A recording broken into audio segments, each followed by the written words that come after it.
Game structure. What is game structure? Well, collectively, all these different shell menus and gameplay modes and the relationship between them make up the structure of the game. For instance, if we see this racing game, we start in the primary game mode of driving the car, but then when we go into a pit, that causes the game to switch from the driving mode to the pit stop mode. And then when the work of the pit crew is finished, the game switches back to the racing mode of the game. Let's have a look at how this game structure kind of unfolds. So we have our start screen, our begin screen, let's start the game, our options menu and so forth. And when we hit start, then that transitions, into that first state where we maybe enter into the game world for the first time.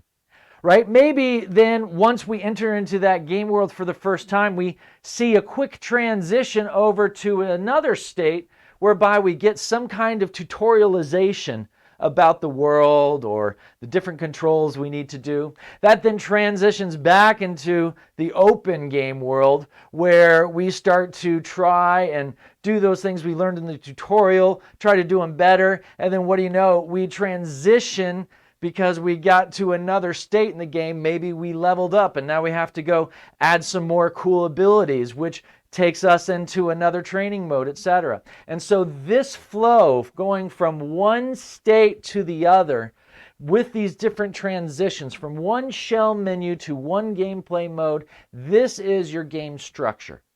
And it might be kind of confusing. How do you really map this out? Well, literally just take it like dots, almost like a filmmaker or an animator where you use storyboards. What you want to do is create a flowboard. So as a game designer, you should document the relationships among all the modes and menus and structures of a game with a flowboard. A flowboard is a combination of a flowchart and storyboard together. So remember, flowboards, this is the way in which you can really see how your game structure is set up. Personally, I like to actually put it up on a wall, and then it's easy to place and take the different shell menus, move them around, draw it on pieces of paper first, and that will give you a much better overview about how your game is structured. What are the primary game modes that you have the players go in? What are the shell menus that they may need for those different game modes, etc., etc.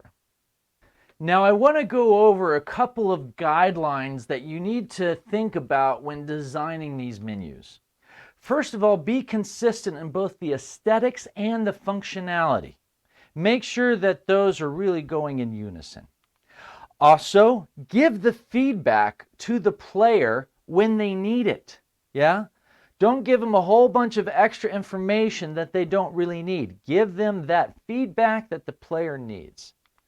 Try to limit the number of steps needed to perform an action. In fact, it was actually the company that came out with a BlackBerry that really revolutionized a golden rule for this, which even Steve Jobs basically integrated into all of his devices as well, and that's the rule of 3.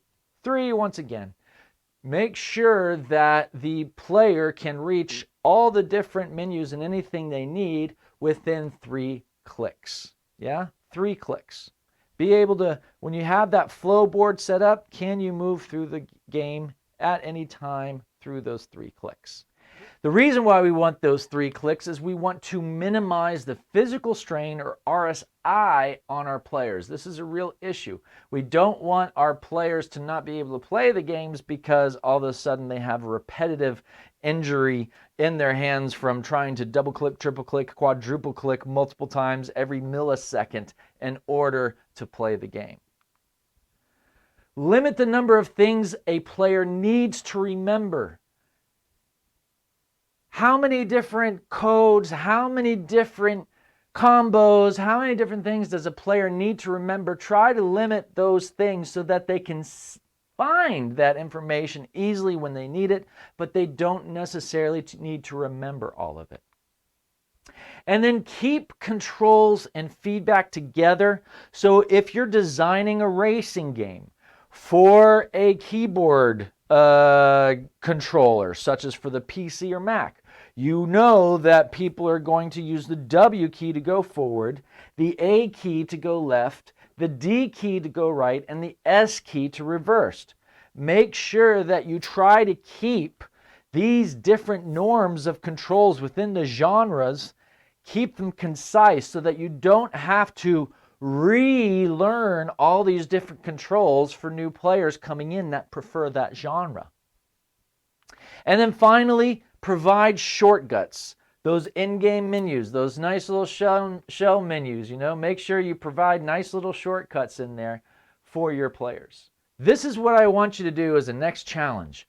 What I want you to do is take some classic video game that you can still play using an emulator or maybe online, at itch.io, check out some Game Jam game, and I want you to create a flow board of that game. What are the different game modes using screenshots? What are the different shell menus? And what are the different transitions?